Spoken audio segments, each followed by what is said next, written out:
Hello, everybody. I told you that I'm going to review some cars, and I actually am. I ran into a little snag with this one.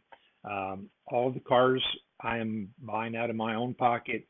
This happened to be the first one that showed up, and it happened to be a DOA. I ordered this through Walmart.com, and it came from a third-party company. Uh, I contacted them.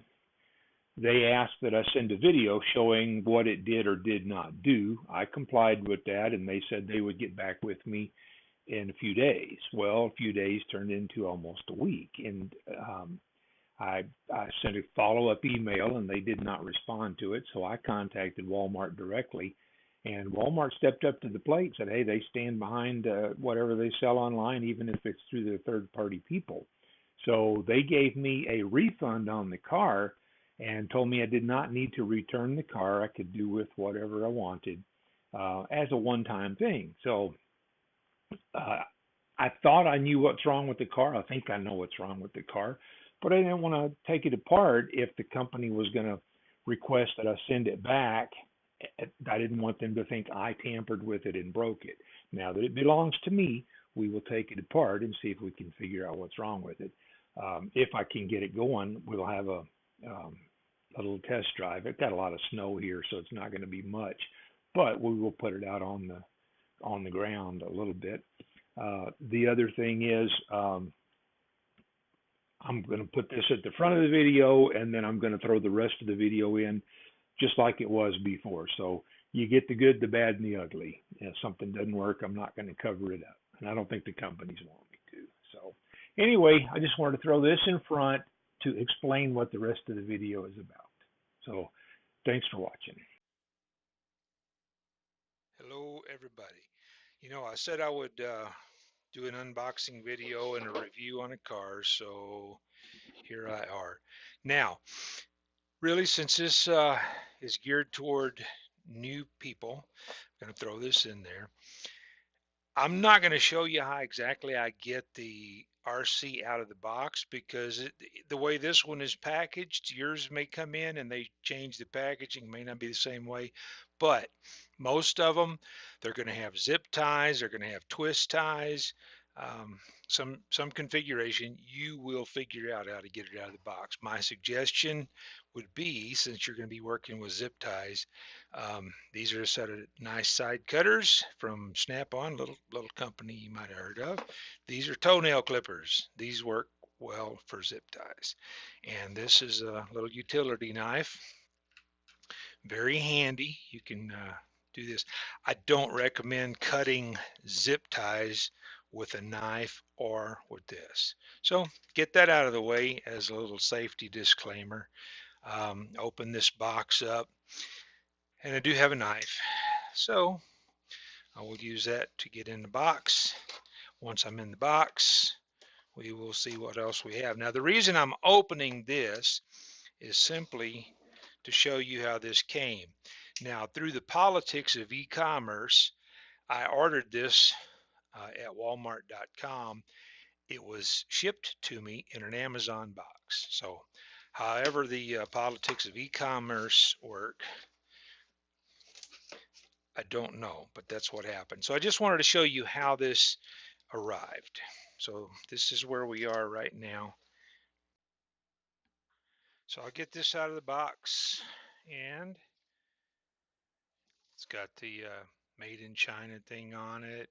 And this obviously came from China. It's got the placard on it for the batteries. So we'll get this out of the way. And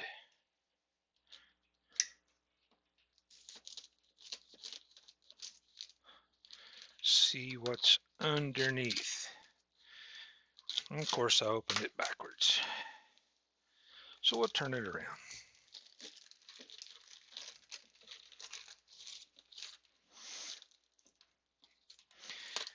Well, it looks like it's in good shape. One little ding on the corner right there. Nothing really bad. And it's backwards again. Now, this is another thing about e-commerce and buying stuff from China. The important thing here is the item number is 12891. I'm guessing this is rebranded. That's a sticker, says Keliwow. I've seen this as an HBX. And I think this is the company that actually makes the thing right here. And I have absolutely Haiboxing. I don't know. I'm guessing at the name of the company. So we get this out of here and check the battery charge out and see where we are on that. And like I said, I'm not going to show you the entire process. So somewhere along the way, this will go to fast forward, probably about right here anyway.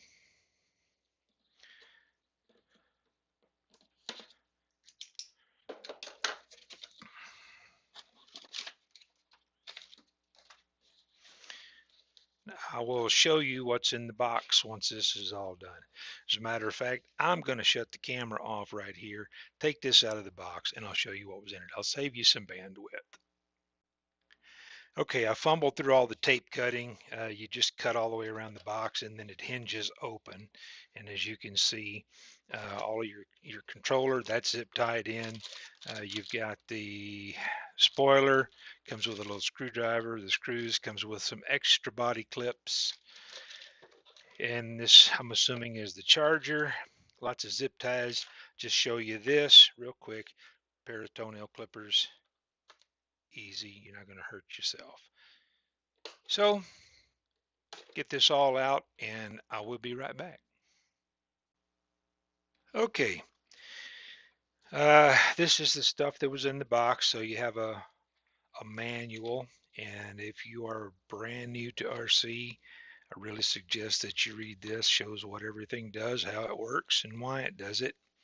Shows you how to put the spoiler on and things such as that. The charger is remarkably similar to the chargers that I already have. This one plugs directly into the wall. This one uses a cable, and it is, oh, this one is 5 volts output at 100 milliamps. So if you were industrious and wanted to, you could find this jack and use a USB circuit. You could build your own cable and charge your batteries with that, or just purchase another charger. At 1,000 milliamp output, verify that, yeah, 1,000 milliamp output, so you'll be putting 500 milliamps into each battery, so it'll take a little while to charge them up, 3 or so hours. So let's pull the body clips off of here and see what's underneath this.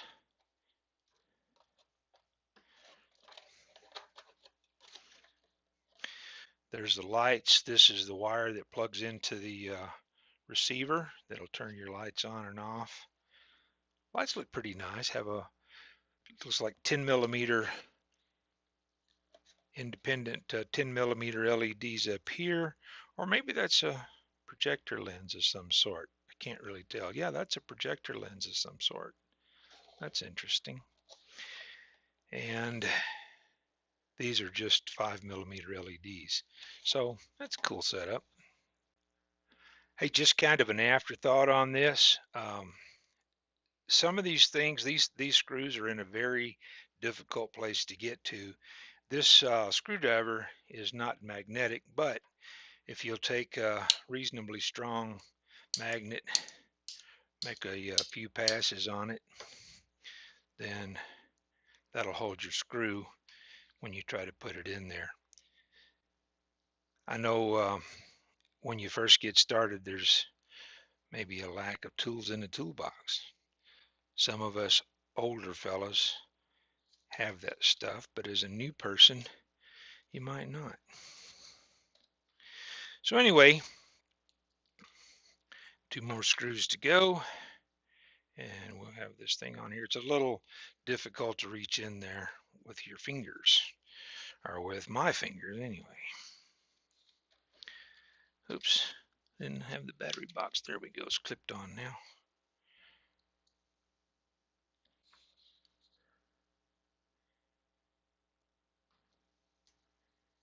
So now I'll tell you, I don't care much for body clips. I know you have to have them, but what I usually do is to avoid losing those. It's fairly easy to secure those. So probably what I will do in another video is show you what I like to do. And by the way, this car actually has shocks on it. They are oil filled, and so the car is not bouncy at all. It's got a reasonable amount of suspension travel without being bouncy. Without the oil in there, the problem that you run into is when you make a jump, they with just springs underneath it. By the way, it's kind of a trivia thing, I guess. For what it's worth, some of these things have things that look like shocks. Some of them have friction shocks, and some of them actually have oil in them. Some of them you can put oil in them. Um, it keeps the thing from bouncing. But if you have something that looks like this and it can't accept oil and there is no friction, it's not a shock. It's called a spring. Anyway, this one actually, so I don't lose these body clips, this one actually has oil in it, so it doesn't bounce. It has plenty of suspension travel. See if the chassis bottoms out. No, it does not. So it's ready to go. I'll throw a couple of double A's in it, and supposedly, in theory, the next clip will be driving the car. Okay, in conclusion, I did not get to run the car, but like I said on my beginner introduction video, it's going to be the good, bad, and the ugly. If the thing doesn't work, it doesn't work, and I'm not going to cover that up. What will happen now? I contacted the seller. We'll see what they do. I think I can fix this car. I don't know if they're going to want me to send it back. Um, Actually, they were out of stock, so if I have to send it back, I'll have to order one from somewhere else so I can finish the actual review for you guys. Um, if they will cut me a little slack on the price, I'll just keep it and fix it. I think the servo's out. I could actually take the car. What it would do, it would go forward or backward unless I turned it all the way to one peg and then hit the throttle, and then it would die. Now, if it was just going straight and I turned it, it would continue to go. But if I turned it and hit the throttle, it would die. So I disconnected the servo, and then I could go full speed forward or backward. And I did that several times, and it was fine. I plugged the receiver, the servo back in, and first time I turned it and hit the throttle, it died again. So I contacted the seller I bought it through Walmart.com, but they weren't the actual seller. That's again the politics of e-commerce. So I'll find out in a day or two what is going on with that, and as soon as I get something, I'll update this. Let everybody know. I'll either have a new car from another source on the way, a refund on this one or something, but I will post a follow-up video. So sorry I couldn't give you a better review than that, but that's the way it goes.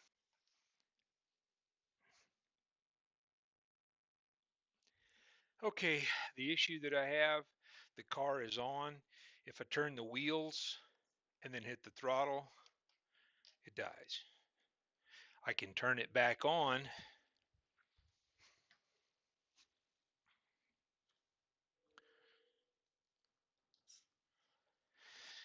If I go backwards slowly or forwards slowly or even fast, it's okay. But if I turn the wheels and hit the throttle, it dies. Okay, so what we're going to do first, we'll turn on the radio Then we turn on the car, let everything bind up.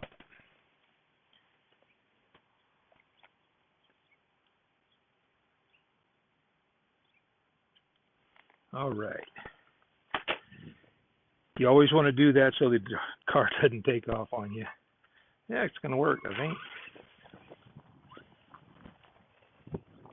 Yep, I think that fixed it.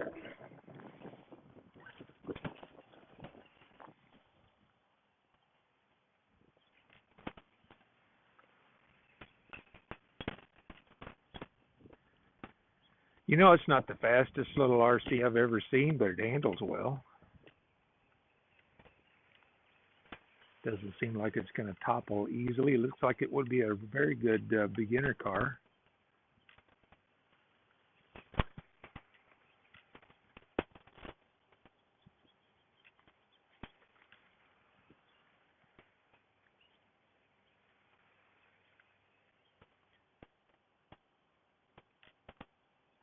See what kind of range we have.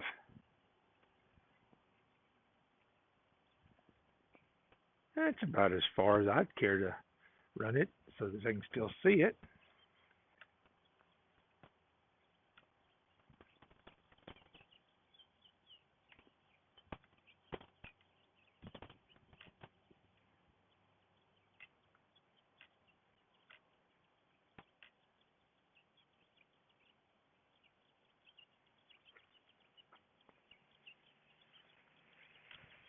Let's see if we can jump over a couple of these roots.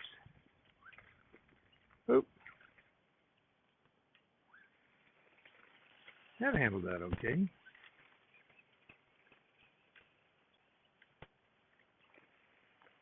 Not much to jump out here, and there's no good place close for me to go, so we're kind of stuck with what we have right now.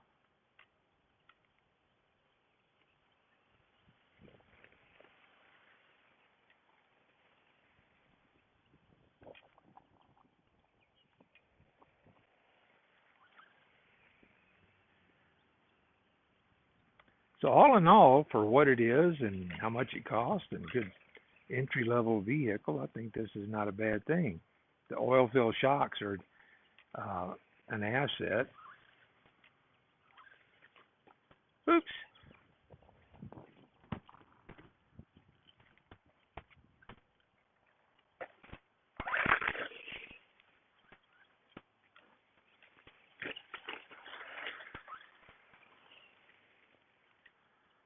But the only thing I have to jump is these tree roots. Doesn't do it any good to bounce it off the tree.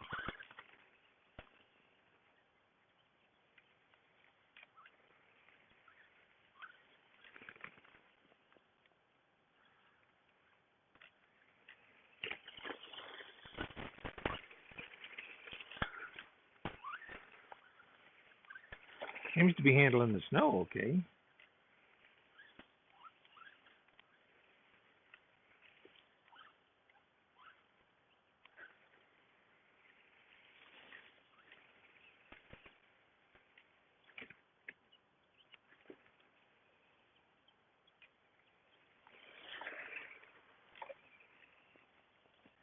And for running in the grass, I didn't check the charge on the batteries, but I didn't get much out of them on the DOA part. So, but all in all, I think it's a good little car. And I do think I just might do a brushless conversion on this. Maybe put a set of bigger tires on it.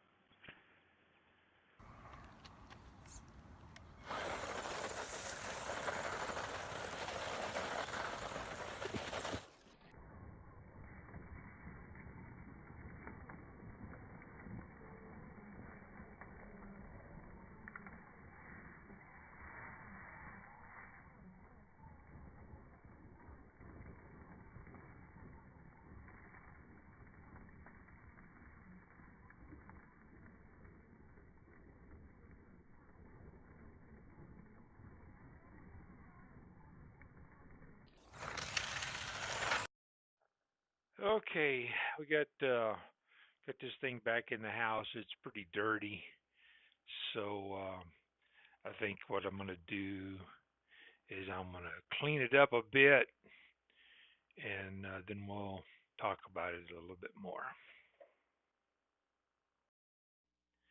All right, I've got it cleaned up a little bit, and we'll go over a couple of things here. Um, First off, it was filled with leaves and water and what have you, and it was all the electronics were fine. One of my early concerns was that these doors on the battery box were going to pop open. Um, they snap pretty securely into place. Now, admittedly, I did not go beat the snot out of this thing. Didn't do any major jumps, but I didn't have any issues with the battery doors. Put the batteries on the charger, and they still had 3.66 volts. So that was after somewhere in the vicinity of 8 minutes of operation, and most of it was at a pretty high throttle, and it was in the grass, and it's 30 something degrees outside. So I was completely fine with that. I actually kind of surprised at it.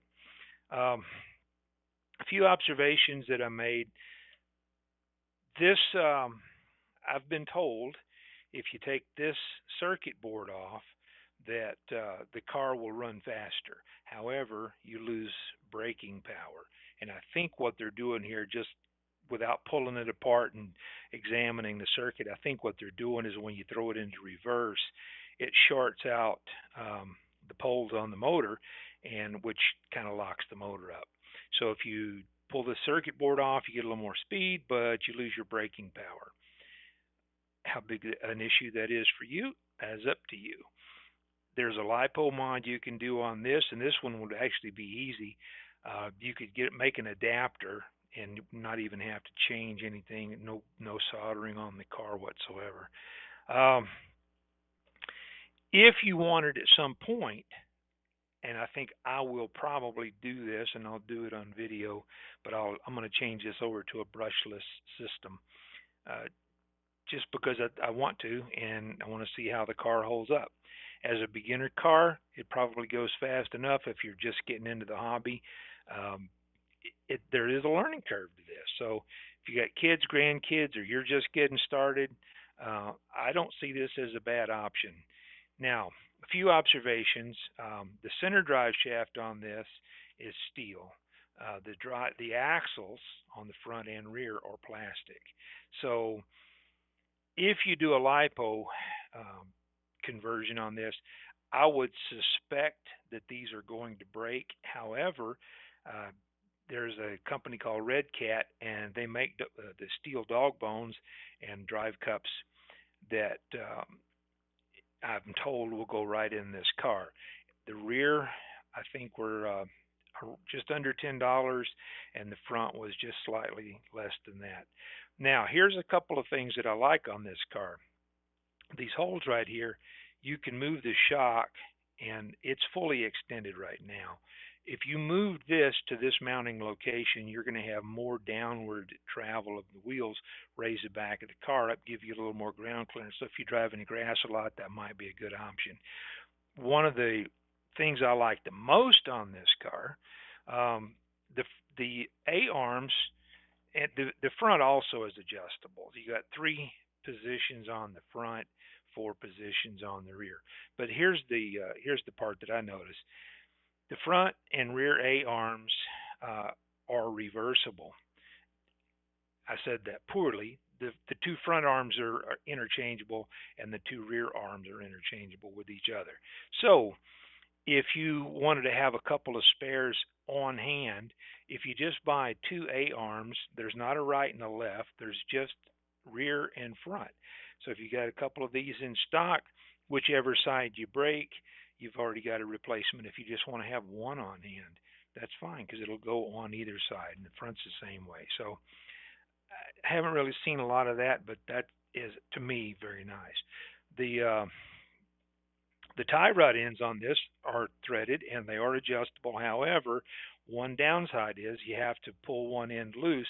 It's continuously threaded. It's not a turnbuckle style, so you can't just tweak it to go in and out. You'd have to figure out which way you want to go pulled one of the knuckles off and make a rotation and put it back on. Not a big deal. All things considered, the only problem I had was the servo was installed improperly, and I'm sure that's what it was.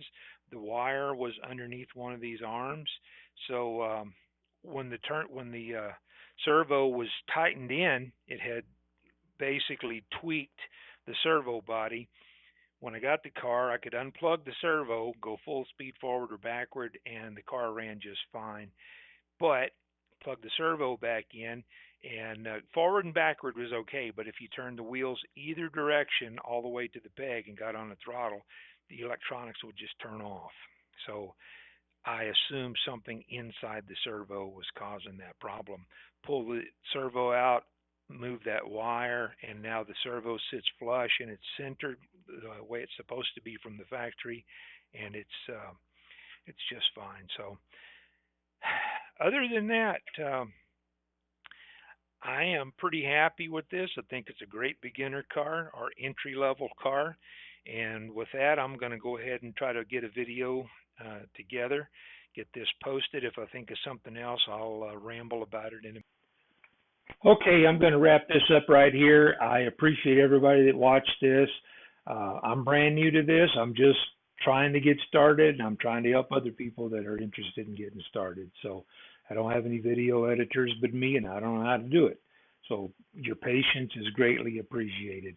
If you'll subscribe, give it a thumbs up, give it a thumbs down, leave a comment, a suggestion of a car you'd like to see, a suggestion of something you'd like me to do differently. Any of that's appreciated. I got this just came in. I took it out of the e-packet, but this I will try next week to get a review of this little car in the works. So hopefully that video goes a little smoother than this one did. So I appreciate everybody. Have a great day.